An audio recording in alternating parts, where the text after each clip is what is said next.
Hey everybody, back in June I started a little experiment. I went over to some of the big box stores and I bought various petunias that I put into hanging baskets just to see how I could get them to perform. Now originally I thought maybe I'd do it as a video and just kind of show you throughout the summer how they're doing. Instead I thought, you know what, this time I'm going to do just a start to finish so you can see what I started with, what I did to them, and then how they turned out all in one video. So let's go back in time to the very beginning.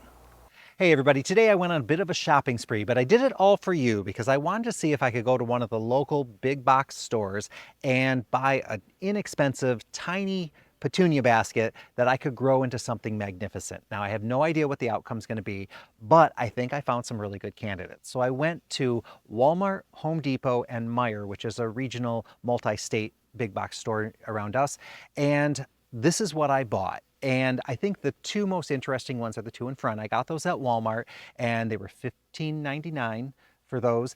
And they're 10-inch baskets, but when you measure them, I mean, it's really pushing it. It's really more of a 9.5-inch basket. It has 3 petunias in there. So 3 trailing petunias. I made sure to pick trailing because I did want to give it that advantage.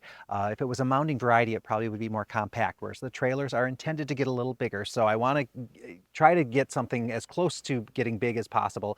But having 3 of those in this size of container is pretty crazy. So I am definitely going to be planting these into a bigger pot or basket, because if I didn't, I think I probably would get maybe 3 more weeks out of it. It probably would look pretty good, and then it would start going downhill fast because you wouldn't be able to keep it watered. It's going to be fighting for that root space, and I think it's just going to, just not look great. So my plan is to put it into a nice big basket and see what they do. So these I'm going to be most interested in, and I specifically picked these because the one on that side looks pretty good, has nice dark leaves, good flower coverage, so should be in pretty good shape. This was the worst looking basket I could find, and that's the other reason why I picked this one. And it's only a bit poor looking because of those leaves. If you look, their leaves are quite yellow or very lime colored. Now, if they were in our greenhouse, I would definitely be saying they need either fertilizer, or in our case, because of the pH of our water, they could use some iron, because the pH of our water oftentimes causes the plants to not be able to take up nutrients. So by giving them some iron, it kind of offsets our pH, and then the plants do much better. So I know this needs some fertilization, and I have a feeling that this one probably just came in on a truck a couple weeks ago, and this one probably is more recent. And so since it left the grower, this probably hasn't gotten a lick of fertilizer, and it really needs it. But I have to give credit to our local stores, because the Walmart and the Meijer and the Home Depot, all their plants looked really good. They were definitely keeping them watered, so they're doing their part to make them look good. And trust me, I had that trip from Oklahoma back to here, and I was at a lot of the box stores, and some of them, I think about 40% of the plants were not watered and dying right there in front of me. And I do not want to go to any garden department or garden center and watch things die. I go there to see things living and giving a lot of brightness, and it's very depressing when I go in and see stuff dying. Now, these 2 baskets back here I got from Home Depot, and these I'm cheating a little bit because these are wave baskets. So wave petunias, I know, grow quite large. They do quite well. I know exactly how to get them up to size, so I'm pretty confident that these are going to do well. So I'm cheating a bit, but these are colors that we don't normally carry, so I want to see what they look like as well. They're actually quite beautiful, so we'll see how these go. It'll be interesting to have like a known variety right beside this unknown variety, because that their tags only say like generic petunia. So we'll see how that goes out. Then I didn't get a petunia basket at Meijer, and there's a really specific reason for that. Once I got in there and looked at their baskets, number one, their baskets looked really, really good, and they were larger. They had more, I think 10, or I think they had 12-inch baskets, and I also recognized the petunias that they had in there. So their grower provides them with really good petunia varieties. Even though the tag just says mixed petunia basket, the ones at Meijer, they have really good ones. Like they had the Bee's Knees Petunia and the Midnight Gold Petunia and a couple others that I recognized. So it would be really unfair for me to bring those into the mix, even though they're unknown. I know, and they are really good petunias, and they would have an unfair advantage. I already know that I'm giving the waves a little bit of an unfair advantage as well. I also looked at their other plants, and I'm using petunias as an example because I kind of want to just stick to one plant, because I'd be all over the place if I started talking about all the other ones. But like at Meijer, they have, these are just their generic petunias. It just says petunia, and then it has the height, size, and kind of, what you need to do with them. Very basic information. according to this, there's no branding, but I know that this is a bee's knees petunia, and this one I'm pretty sure is the headliner Enchanted Sky. So whoever their grower is, they probably have a really good arrangement with them where they basically, it looked like they have like 6 or 7 or 8 different colors of petunias at any one time, and 2 of them are going to be super petunias, and then the rest are going to be other colors, and those other colors tend to be really good varieties. So I hats off to them for working out a really good deal and having a really good grower. So I really like seeing that. That might not be the case in your area, but around us it's really good. So I want to put these into a combo as well and watch those grow. And then these down here, these two I found at Walmart. This one was at Meijer as well. And these are SuperCals. And these are just a type of petunia. They're actually called a petchoa or petchoa. And I just really like these. They have really interesting colors. They're a hybrid of a petunia and a calibrachoa, so they have kind of the best properties of both. The regular SuperCals have flowers that are kind of between the size of a petunia and a calibrachoa. Meanwhile, the SuperCal premiums have larger flowers that are more the size of a large petunia. So they're just really nice plants. I'm going to plant these together as well. I just want to see, these are colors that we don't carry, so I want to kind of put those out there and kind of enjoy those as well. So I kind of made more work for myself. Well, I was in Meijer, I couldn't resist. There was a hanging basket that they had. It's this one right here. It's all it is a begonia, but this looks suspiciously like the new hula begonia, which is specifically designed for hanging baskets. And again, it doesn't even say it's a begonia on here. It just says shade basket, but hula can go in full sun too, so I'm not sure. But I just had to see how this grows because it really reminds me a lot of the hula begonia. I might be totally off on that, but I want to see how this grows, because if it's a hula, these are the ones that I tried to grow from seed and had that disaster where I couldn't grow anything. So I had, 100 seeds and I got nothing off of it. So if this is the hula, I think I'm gonna be really happy. If it's not, it's still a really nice basket. So we'll see how this goes. I'll go through and I'm gonna pot these up first. So that's my first order of business. Then we're just gonna have to wait and see how they do. Probably gonna just get some photos going every single week to kind of track the progress on them.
Baskets have been transplanted, and I have to say, just putting them into the larger containers has made a big difference. They look actually bigger than they were, and they look a lot healthier, even though nothing has really changed. It's incredible. And I think the next step that I'm going to do is I'm probably going to cut off all the blooms, and that's because the plants weren't particularly well established when I planted them. The roots did go all the way to the edge of the pot, so that's exactly what I wanted to see. But I think right now, if I cut the blooms off, it's going to encourage them to grow more roots and be a little bit healthier. That's just my thought. Not required, just something I'm going to do. I did finish them off with some rice hulls too, just because it works as a mulch, and it also seems to keep down like fungus gnats and different insects that would be in the soil. So that's the reason why those are there. Now, I did not transplant my begonia simply because it's in a larger pot and I don't think it needs to be transplanted. And if I feel like it does later, I could always do it later, but I think that one's going to be just fine. So now it's time to do the little blossom massacre. I know it's not going to look good, but I know in the long run it'll probably be a benefit to the plant.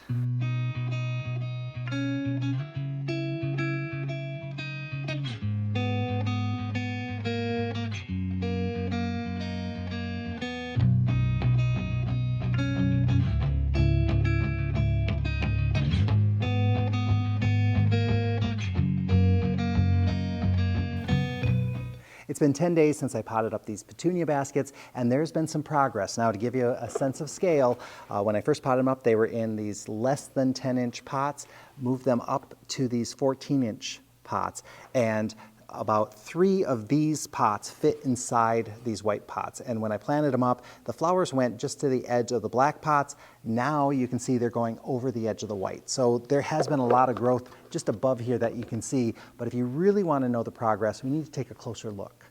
As much as I love the blooms, I am more interested in what's happening over here, because you can see all these new growth nodes. So those are going to be new leaves and branches and lots of blooms. So these are the future flowers, and that's what's going to kind of assure that we're going to have a lot of coverage later on. So this one's, you know, I'm hopeful because it has so much new growth going on. This one over here was this kind of sad one where it had a lot of yellow leaves, wasn't looking so good. Well, that's all it needed was that nice, rich, fertilized soil, and the leaves really greened up quite nicely. This one has a little bit different growing habit than the other one. But we are seeing a lot of new growth points, not quite as much as the other one, but this one was behind. So maybe it's playing catch up, or maybe it's just a completely different variety. Meanwhile, over here with the waves, we're seeing some really good action. So we had not only a rebloom, but look at how many new blooms and branches and growth points are happening there. I mean, I kind of knew this would happen with the waves. You know, they're just known for this kind of vigorous growth. So we're already seeing it. I mean, that's just like a whole little forest of petunia branches in there. So this one's gonna be nice and full.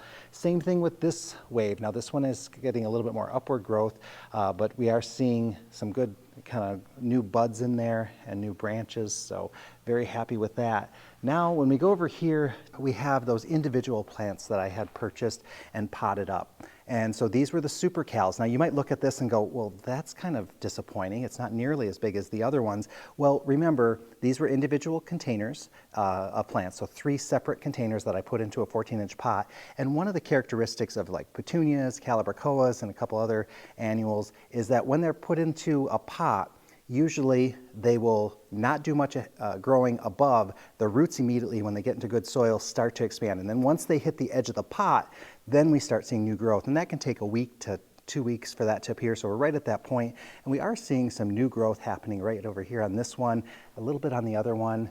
This one has a lot of new growth as well, so I'm, looking forward to that. These were the other ones that were unnamed, but I'm very suspicious that that's a bee's knees, and that's a headliner, Enchanted Sky. Those, I'm seeing just a little bit of growth on there. Actually, the bee's knees is doing a little bit of action there too. So this should be okay as well, but these are going to take a little longer because remember, these were just tiny small containers put in here, so it's going to take longer for those roots to hit the edge of the pot, whereas these here that were already potted up, the roots were to the edge of that pot and they didn't have as far to go. It's been 5 weeks since planting up the baskets, and as you can see, they're doing pretty well. They have been reblooming ever since I transplanted them nonstop. So I've never had a time when they've been out of flower. So I'm really happy about that. And that's the case even with my mystery generic petunias that I got from Walmart. So that's really good news. I'm happy to report that they're actually doing pretty well. And I will say I was kind of expecting the baskets to maybe be a little bigger than they are, but there's a couple factors at play. So number one, it's been extremely hot, as you might be able to tell by the amount of sweat that I am pouring out right now.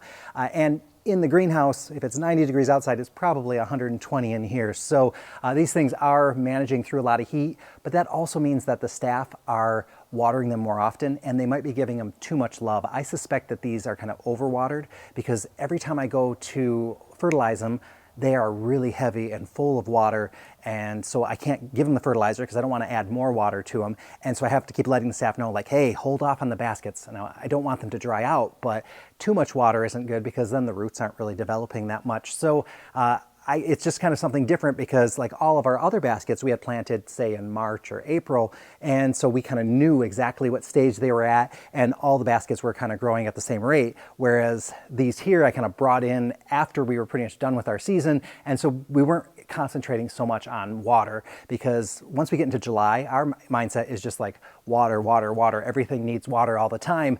These baskets actually didn't need that because those containers were so big. So I'm going to give you a closer look because it's interesting to see kind of the growth habit and how they're different from when we started. So this is one of the no-name petunias, and you can see getting really nice flower coverage on this, and this has had no deadheading. So it is taking a little bit longer for these blooms to dry up and then fall off, and they do get kind of a weird kind of purpley color when the blooms are spent. You can kind of see that from a distance. So that's one thing I don't necessarily like about this variety, but it hasn't required any deadheading for it to rebloom. So I'm very happy to see that. It's just starting to kind of drape a little bit, so I think we're going to start seeing a little bit more of that trailing action pretty soon. Similarly, this one is going to be that way too. It's not quite as big as the other one, but the flowers are really bright, and they definitely dry out quicker and fall off faster. So this one has been, I guess, overall more attractive just because I don't notice any spent blooms on it. Then this one here is one of the wave baskets, and you can see this one is a little bit more vigorously growing than some of the other ones. So, you know, we're nice and full, and then the flowers are looking really good, and the petals or the blooms are getting bigger than they were before. So they were all really small for a long time, but I think now it's just starting to come into its own, and we're starting to see, you know, bigger flowers on it. But boy, this thing, you know, very dense coverage, lots of blooms coming. So and this one's already starting to go over the edge of the pot, so that's going to be really nice. This is another wave. This one has been kind of crazy. It has been blooming nonstop, and it's getting much bigger than the other ones. And the only thing I will say is that although it's bigger, it's not necessarily growing the way I want it to, because normally it's getting a little bit leggy, and so like the stems are a little bit thinner than I'd like, and I'd like a little bit denser canopy of flowers. So that's happening probably for one reason and one reason only. I haven't been giving it enough fertilizer, and that's a direct result of not being able to water it more. So I'm using a water-soluble fertilizer, and every time I come into water or to fertilize, they are so heavy and they're so wet when I put my finger in there, I don't want to add more water to it. So this thing really does want a little bit more fertilizer. It still looks great. I'm not going to, you know, deny that, but it would be really impressive if I could get just a little bit more going. Over here, these are the SuperCals, and these, you might remember earlier, they were kind of looking a little wimpy, so they're filling out really nice.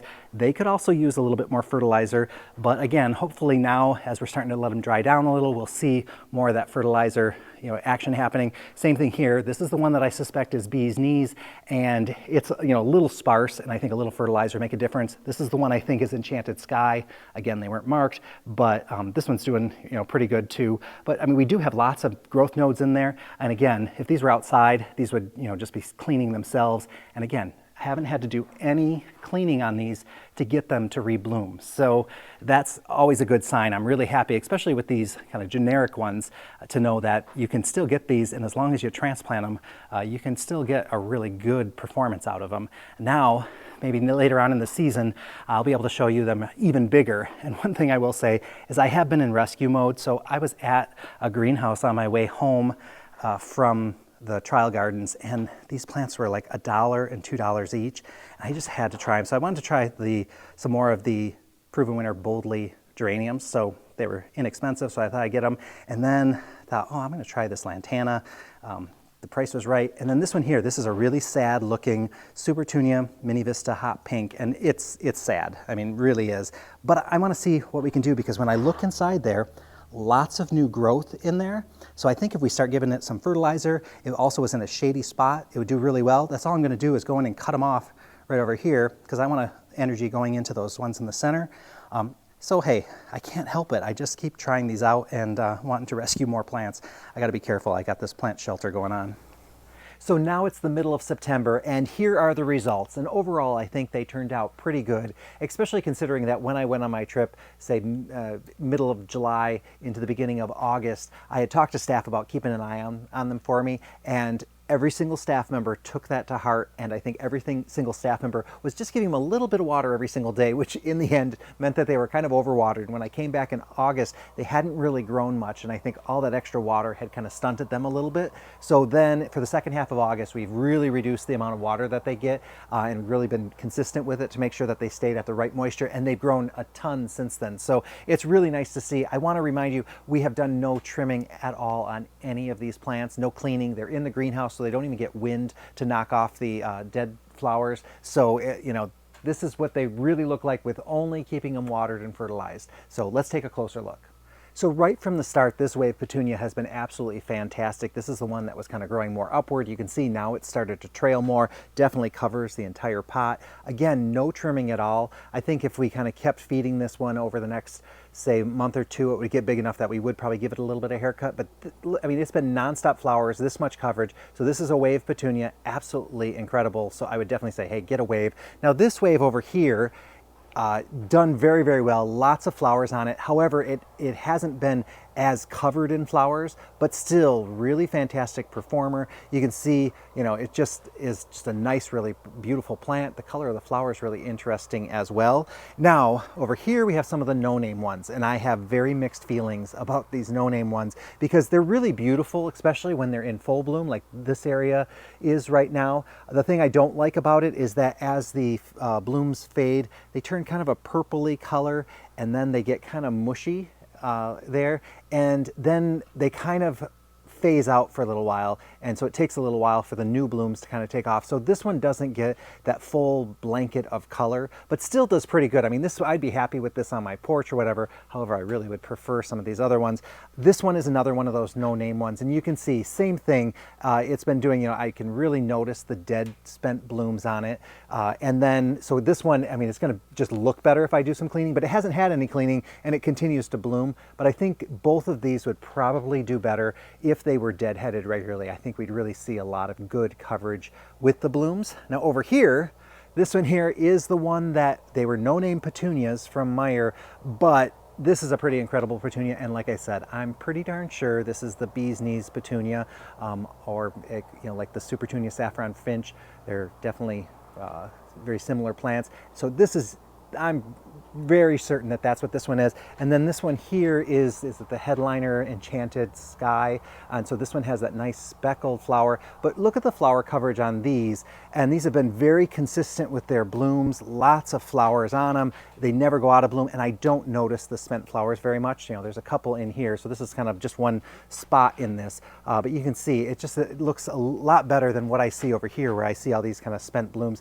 Now, if this was out in the wind, I think we'd lose these spent blooms a little bit, but these are, you know, they don't dry up quite as much and as quickly as the waves and these other ones do. Now these over here, this is the container of SuperCals, and I really do like the SuperCals. These are the combination of Calibrachoa and Petunia hybrids, so they're petchoas, and so this is the blue.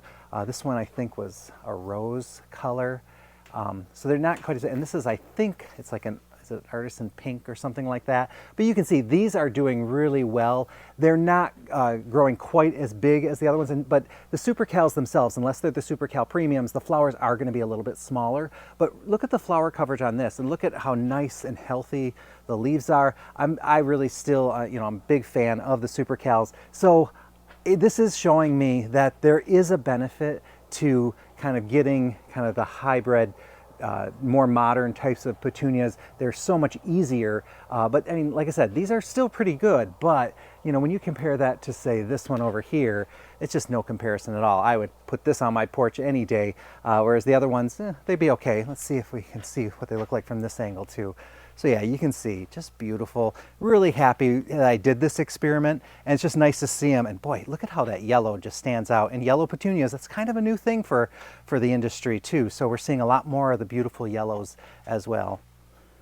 Thank you so much for watching. I appreciate you taking the time to do that. And feel free to leave a comment below and let me know what you think of these start to finish videos, if you kind of like it. I thought this was a good project to do that with. And I definitely came back feeling a little bit more confidence with some of the plants that are carried in those stores. I definitely am reminded though that getting things like a wave petunia, or say the headliner series, or the like the bee's knees or Supertunia, they are much easier to take care of, but you can still work with the other ones as well. So that gives me a little confidence too. So hey, I'll see you guys all in the next video.